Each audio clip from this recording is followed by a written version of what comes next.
Tito with 300, showing off her body. Girl, you need a hobby. Checking in. What's going on, members? Back in the Layup Lounge, episode 3. We're at the Maestro headquarters today. Yes, sir. Shout out to Maestro Athletics. Shout out to him. I can barely fit this hat, Come on. but still got to rock it though. Maestro Athletics, hottest streetwear brand in Seattle. Go get all your gear, maestroathletics.com. Thank you to them for letting us use their space today. Thank you. Our first topic of the day, just getting into some rookie talk and just some things regarding the rookies that are coming into the NBA this year. Rookie expectations. Looking at Roman today. Who do you have as your rookie of the year, and who's your runner-up for rookie of the year, and why? I think ultimately, it's gonna be Victor Wembanyama. I mean, to me, we saw that that Spurs versus Heat game. Here's Bassey with Vassell, rocketing down the lane, handing to Wembanyama. Jackhammers it in. And that's pretty much all I needed to see, to be honest. I'm like, if he's doing stuff like that, there's no way he doesn't win. As long as he gets to that 65-game mark, I don't see why he doesn't win. I think that clip of him dunking on Thomas Bryant is going to be one of those iconic clips we see for the rest of like NBA history. It was like, this was the moment everyone realized it's different regarding Wembanyama. And you seen Thomas Bryant look at the bench like, what the hell am I supposed to do with this guy? No. It was like, bro, this guy's different. So I think as long as he gets to that, as long as he's played 65 games, he should be able to secure that rookie of the year. Number 2, I'm going to say Scoot Henderson. It's going to come down to the success of the team, though, because I think there's somewhat of expectations. I mean, down in San Antonio, there's little to none expectations compared to, Portland still has seasoned vets on the team as of now, and they're trying to compete now. We're not at a tanking situation anymore.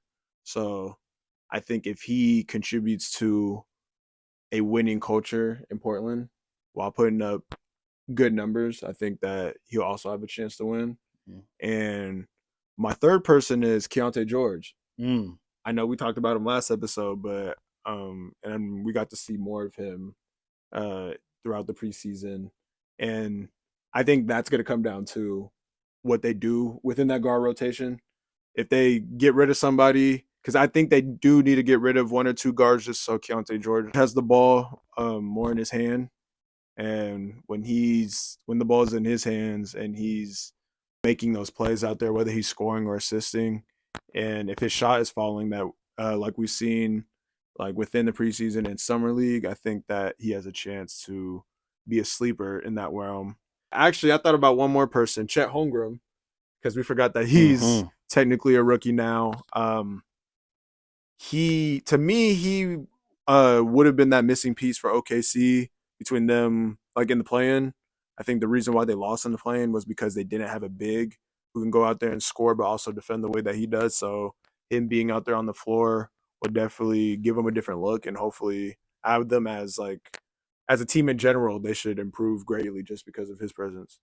It's funny that you just mentioned Chet as like a outside looking in guy. Yeah. Because my rookie of the year prediction is Chet Holmgren. Chet Holmgren, I'm not mad at that. And I think so because, one, I understand it's one of those odd rookie situations where he's been in the organization for a full year now. He's not a traditional rookie in like some cases, like compared to like a Wembanyama who just got drafted this year. Yeah. Chet's been in the program for like a full season now.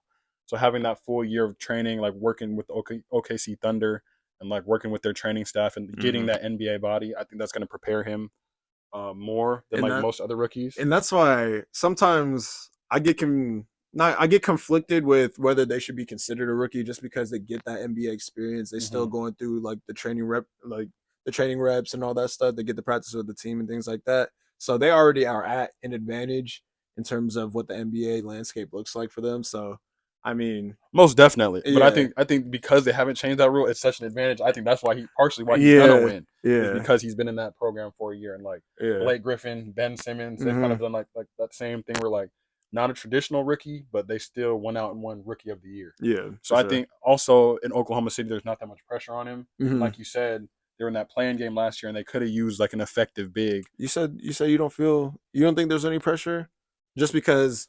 I mean, they lost in the play-in And if you watch that game, you can see that that big man position was the missing piece to that. So now that he goes in, you don't think that the expectations of them actually not just looking beyond the plan, just playoffs now. I feel like they have a little bit of playoff expectations. Do you think they have playoff expectations, or do you still think that the expectations should be within that play-in again? I think because the West is so stacked, we shouldn't expect Oklahoma City to like be one of those contending teams, or like they might be in the mix. I just see them as like one of those teams outside looking in, like going forward. Or I don't see them as a true contender. Oh no, not contending, but just like actually making the playoffs this time. It's tough. I mean, just because the West is so stacked, and I Mm-hmm. think Sam Presti, the way he's been able to acquire all those picks and like all those young assets, Mm-hmm. it kind of has their organization in the mindset where if things were to not work out this year and they had to trade, say Shai or whoever, You I, said I you said this year? I'm just saying, if things were to blow Whoa, up, they still have enough whoa! young assets going forward in the I future don't to not even. bat an eye. And so it's just like, even if they were to not make the playoffs or like even make the play in, I don't think there's no real pressure on them, like because they have so much draft capital and so many young assets still. So although there is pressure on them in a sense because they have a first team all NBA player, at the same time they have so much to look forward to in the future already. There's not much pressure on them compared to like a team who's trying to win now, I feel like. So you talked about trading one of those main guards. Do you actually? Do you? In what situation do you think that would even happen? Because I still feel like everybody on the team are in within the same timeline just because they're all around the same age. Like what would Oklahoma City, what type of position would they have to be in for them to say, all right, we have to trade Shea Gilgeous-Alexander? I feel like it's the position where Shea gets tired of losing. And I feel like I don't know how far we are away from that. It obviously seems like Because he he's just got that contract, I'm pretty sure, like but not long ago. we, But we see how that goes though. I mean, he gets that contract request to trade because he's unhappy. He ends up in Toronto because for yeah, nah, because I something like that, will, and that he's the missing piece out there with their lineup or something like that. because I see Sam Presti getting praised all the time for all the draft assets and like just all the draft capital that he's gone throughout the years. But to me, if I'm an OKC fan, I'm looking at it like, okay, we have all these chips, we have a good young guard, we have a good center. Why don't we go all in and go trade all of these assets to go get somebody that would get us into that competing realm? Because to me, I think, yeah, you can only stack so much draft capital and assets before it's like, all right, bro, like, are we actually gonna do something with these? Are we gonna Mm-hmm. push our chips in to go get somebody? Because for a guy like Shea, I think he could get into a point where he's frustrated about like, well, how come we haven't done something like that, or we're just not winning in general? And so that could be a possibility. I don't see that in the near future. Like you're I talking agree. about I this agree. year, but maybe at the tail end of his deal, his 4 or 5 year deal, maybe at the tail end of that, he's just warning them, kind of maybe putting like the Giannis pressure on him. Like you see Giannis going out. He was doing all these podcasts talking about basically he wasn't committing to Milwaukee because there was some doubt in the back of his mind, like we're not committed to winning, and so then they go get a guy like Dame. So I can see Shea maybe doing something similar to that. He is the man in OKC, so maybe he's not really he's young. He's also young, so he's probably in that mindset like I can do it, with the team I got. But eventually, once he sees stuff moving within that Western Conference, I'm sure he's gonna get to a point where he goes to Sam Presti and is like, "You either got to move me or you need to go get that. You got to trade in, push our all of our chips in to go get a dude." So I mean, and Sam Presti's he's proven over the past, even like with the Westbrook era, mm-hmm. like when they went and got Paul George and just stuff like that. So Right, I so guess he's he has a proven. track record of like willing to make That's those fair. black blockbuster moves. But I think it comes down to Shea, like whether or not what his level of happiness is coming like to their success. So after Chet, my runner up is Victor Wembanyama. I think you kind of hit the nail on the head. What we've seen so far is fake. I don't really understand like just the stuff he's doing on the court is kind of crazy.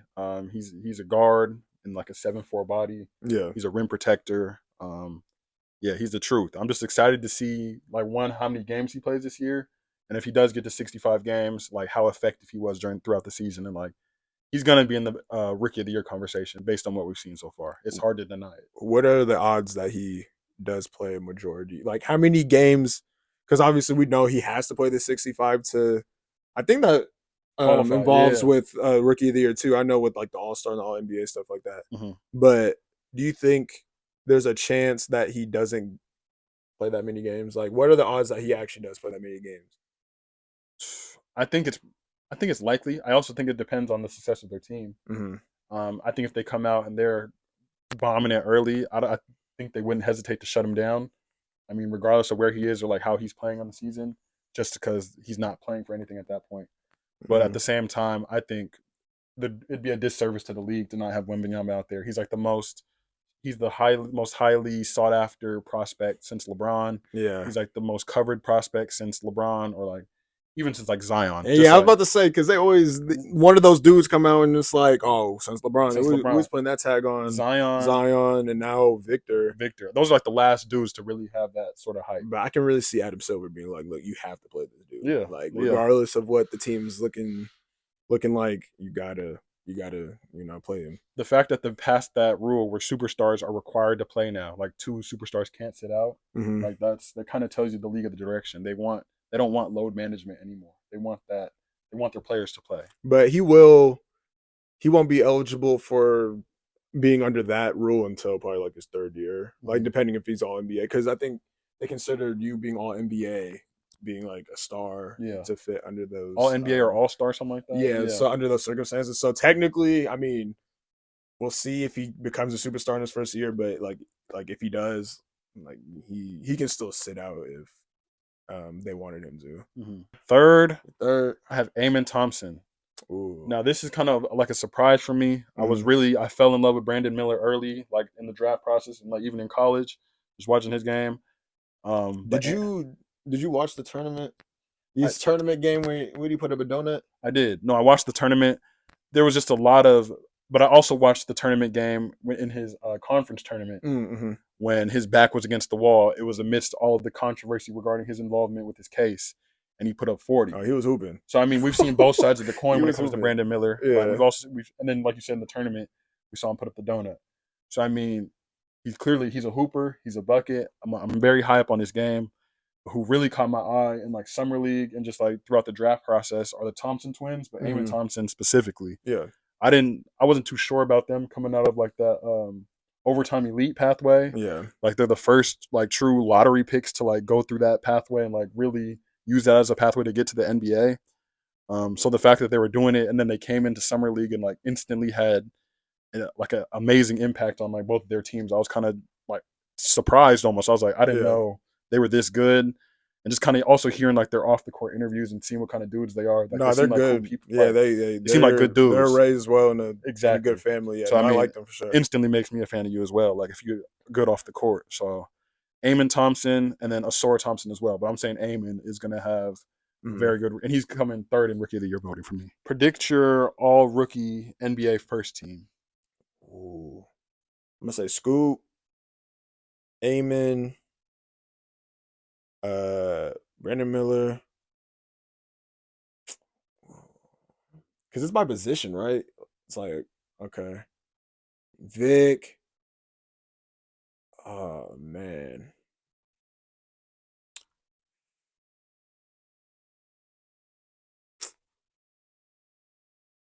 ooh, I'm gonna go with Leonard Miller. I feel like who's he play for? He played for the Wolves. Okay, he played for the Wolves. He was a 33 pick, 33rd pick of the draft. I have damn near the same thing. I got Scoop, Amen, Brandon Miller, Chet, and Wemby. I want to go Chet. I mean, because they're going to be playing. Yeah, okay. Yeah, scrap. Scrap Leonard Miller. That, first of all, that was a crazy. I was just trying to think of somebody out the another big that was in that draft. I don't know. I'm blanking out right now. Yeah, Chet. Sorry. Yeah, Chet. Yeah, scrap Leonard Miller. That was crazy. So we both got Scoot, Amen, B. Miller, Chet, and Wemby. I wouldn't be surprised if Asura's in there. Valid. I think No. Ooh. You know what? Cam Whitmore, man. I don't know who I don't know who I'd take out though. It'd be B. Miller. Brett, and it'd be on the basis of like efficiency and or just like adjusting to the league this year. I could see him having like a tough first year, like a inefficient scoring year, but then Cam Whitmore, he's just adjusting. Speaking of that, Cam Whitmore, there's a lot of open space in their backcourt now because Kevin Porter Jr., yeah, amidst his legal issues, was just traded to the Oklahoma City Thunder today. He was traded to the Thunder alongside some picks from Houston to the Thunder for Victor Oladipo and James Robinson Earl. Victor getting passed like the blunt. No, Jesus, he got he's getting attached to the passed dump. No, for real. He should have took that bag in Indiana. That's a minute He should have ago. took that bag in Indiana. That was crazy. But OKC plans to waive KPJ Yep. And take that 16.9 mil cap hit. They're just but they're getting 2 more draft picks. Just amidst all of this and like talking about KPJ, Roman, what do you see? What do you think happens to him in the future? And like, what's your temperature on KPJ? The things that he's been like alleged that he's done. It's definitely not a good look. I mean, I saw one of the people are confused because they thought all the charges were dropped, but I just saw only one of them were dropped. So he's still dealing with that stuff. I think back in Cleveland, like they had vets there. So to me, that was probably his best opportunity to be surrounded by some seasoned vets, kind of show him the ropes, just because it seems like he's dealt with a lot, especially growing up. And so him even just going to Houston, there wasn't even a guy like that. Not to blame the organization for that, because at the end of the day, he's grown. He should know right from wrong. Especially being like a high profile NBA player making a lot of this money. So hopefully he gets everything resolved. Hopefully he learns from not just this situation, but from the past situations. And I mean, again, he's very talented. So depending on what goes down with the court stuff, I can see a team probably getting him for cheap, just because it's looking like he is not gonna get touched from any other team right now. So I think teams are just gonna wait and see what happens. But it's just an unfortunate situation for him, and hopefully he gets back on track, because when he's out there on the floor, he's a really good basketball player. Interacting with him like back in high school and stuff like that, he was a cool dude from what I know. So hopefully he gets that together, and hopefully he can still have the career that he wants to have. I think that you said it best. I mean, just trying to figure out exactly what's going to happen going forward. This determines exactly what is going to resolve like legal issues and whatnot. Yeah, absolutely. Condolences to everybody involved, because even his family, his family going through it too. But also the girl's family. I don't know. I forgot what her name was, but yeah, her family too. Sure. Yeah. But yeah, just everybody involved, because it's a wild situation. We kind of talked about this yesterday off rip, but I kind of wanted to touch base on this question again. Who will be in the MVP conversation who has never maybe been talked about it a little bit, but has not been getting like love in terms of being in consideration for the MVP? Who would be in that conversation this year that hasn't been before? Someone I'm really looking at to insert themselves into the MVP race, and I think they really take that leap this year, is De'Aaron Fox. Talk about it. I mean, if we're talking about a player who hasn't been in like the MVP conversation, but is like on that brink and like on that, it kind of just slept on. I feel like it's De'Aaron Fox, and I feel like if he really comes out this year and they kind of continue like that momentum that they had last year. I mean, they took Golden State to 7. Like that's like a legit squad. They took them to 7 in the playoffs. Yeah, for sure. So I mean, if they can just use that momentum, get back to the playoffs, De'Aaron Fox leading the way along with Sabonis. I feel like either him or Sabonis. I'm leaning towards him, but I feel like one of them Sacramento players is going to insert themselves into the MVP conversation, especially if they take like another jump and their numbers are looking right, because that's like the most important thing is the numbers. Yeah, I think my guy's Devin Booker. Although I feel like people are starting to project him to be in those conversations, I feel like he truly has never been seriously in those conversations.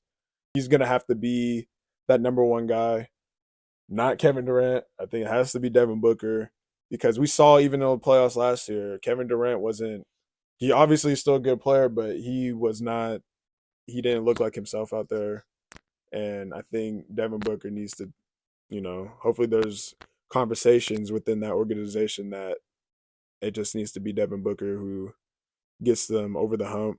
I mean, we saw excuse me, Bradley Beal, in his presser talk about this is Devin Booker's city, this is Devin Booker's team.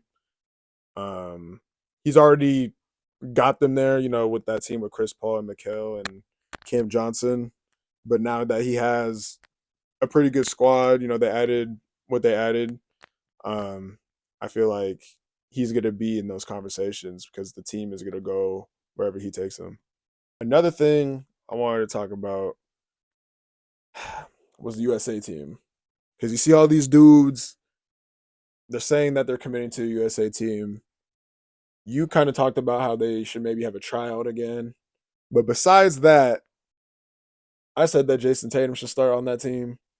You think Kevin Durant should start on that team? Okay, we got to set this table first. I think Jason Tatum should start on that team. Steph Curry's the point guard. Absolutely. No. Okay, we're good there. Keep going. Yes. LeBron James. Yes. Joel Embiid. Yes. We don't have a two guard, and then we disagreed on who should start at that 4. I say Kevin Durant. You cannot bring Kevin Durant off the bench. And then at my 2, I'm starting. I want to start Book low key. I don't know why you tagged me in that Twitter thing talking about look at him. Doo-wop Reith, bro. But I'm Doo-wop Reith. No one in the world can stop Kevin Durant. Well, especially if your name is Doo-wop Reith. He's playing for the Rip City remix this year, bro. He's not. Okay. Kevin Durant, though. You saw this is Kevin Durant, bro. You saw what it was looking like in the playoffs last year. That's why, honestly, if they felt really good about Kevin Durant, and I don't want to disrespect the man because he's right here. If they really felt good about him, I feel like they didn't really need to go get a Bradley Beal. They gave up their picks. Okay, so they gave up their future. I feel like they wouldn't have felt like they needed to do that. But I guess it's win now. I guess it's an upgrade from Chris Paul. No, it is. I don't know. I just feel like Kevin Durant, he's done so much. He's paid it forward, bro. Like at this point, it's his last Olympics. He's about to be 40, dog. No. Like I don't like. Jason Tatum would almost feel disrespected to come off the bench for him. Like he do, but at the same time, he can be the energy guy off the bench, or start Tatum at the 2. You wouldn't be crazy to do that. He has the skill. We didn't talk about who was starting at the 2. I guess he Booker. It has to be Booker or Tatum. See, Steph is locked in. Okay, so who you got? Bron is locked in. JoJo is locked in. KD has to be locked in. Bam Monte's not locked in? Okay, you run KD at the 2. Bam Monte's not locked in? Bam can't be locked in. He's off the bench for sure. It was saying like he was the first person they called. Okay, but Drew Holiday. They want Drew Holiday too. Then we got JoJo. So now Bam is for sure off the bench. If we got Embiid, Bam is off the bench. So it could be Steph, JT, LeBron, KD, and JoJo. I like that. I swear we had. Oh, we were talking about Brent. We were talking about Devin Booker. Booker at the 2 would be because then he could really. He's guarding anybody. He can come off the bench though. Valid. So who's the next? Because how many people are on the team? Like 12. We can 12. just say who's the next 5 then. Because there's gonna be 2 dudes that are not in the rotation. Like there's gonna be a Jeremy Grant and a JaVale McGee on that team, like type where they just don't get in, but they're there for the vibes. Probably so. Chet or Paulo. They also have to they put young dudes on the team too. I can see Paulo on the team. Yeah, I could definitely see. But Paulo do you on the see squad. him not playing? Type business, yeah. Right, just getting the experience. Like it's like the early LeBron Melo when they went to the Olympics and they were on the team. It was like their first or second year, but they didn't get no tick. How you feel about Klay Thompson in the Warriors not talking about a deal? Real quick. I think they're eventually going to get a deal done. I saw this clip of Bob Myers talking about just it's not about numbers and years when it comes to like those 3 core guys, Steph, Klay, and Dre. They mean so much more to the city. that it's about like impact and like exactly legacy, like the legacy and like impact that they left on the city. So I think Yeah. they're eventually going to get a deal done. I mean, I don't see them parting ways in like a nasty ugly No, way. no, no, no, So no. even if anything, I see them re-signing Klay. He could be a Laker, maybe. I could see him as a Laker for sure. His pops used to play for the Yeah, Lakers. exactly. So So, but at the same time, I could also see him. Bob Myers said he's going to have a statue outside the arena, which I agree. We disagreed on this. I think I'm not even Steph, mad at. I'm not Klay, even and Dre. Steph Clay. See, I ain't even mad at the Klay Thompson one. Draymond Green. I better not see nobody pose a picture in front of a Draymond Green He means so much to statue. the Bay though. Like he's like the heart and soul. He really does. I mean, and you see how much they rock with him. He could do anything. Maybe if it's a statue of them three together, that would make sense. That would make but sense. if it's individual statues in the corners of the arena or something like that, no. Does Kevin Durant get his number retired in Golden State? Ooh, Does Kevin Durant get his number retired anywhere? oh, I think so. I think he gets Golden State retired. Two Finals MVPs. He should get the OKC one retired. He should, but I think the way he left is nasty. Nasty. I don't think. Does Russell Westbrook get a statue? Yes. Yes. Does Damian Lillard get a statue? I say no. Unfortunately. And it's very unfortunate, but I say no. That's crazy. Beast gets a statue because he's MVP. Who? Westbrook. But you got to take into account that he was also in that community type, like he embraced Oklahoma City just like Dame embraced Portland, you know what I'm saying? Like, Dame, it's bigger than basketball. No, it really Portland. is. But the thing about Dame, the lack of hardware. If he'd have brought the MVP back, bro. At least he said something. Something, bro. Champion Western Conference Finals. Give me something, bro. It's just tough when a 3-point championship isn't enough. A 3-point. Give me something. He brought back a 3-point shooter case and like rookie of the year. Come on. I mean, Scoot. I don't know, man. I mean, Scoot could just get. Yeah, he could just cop that, right? He could really go cop that right now and just X out his whole legacy. For tap into episode 3 of the Layup Lounge here at the Maestro headquarters. Episode 4 coming soon. Episode 4. More content coming soon. Be on the way. More content on the way. So just keep, be on the lookout for that. MaestroAthletics.com. Go shop. Go shop. Layup Lounge. Your auntie's best friend's cousin, sister.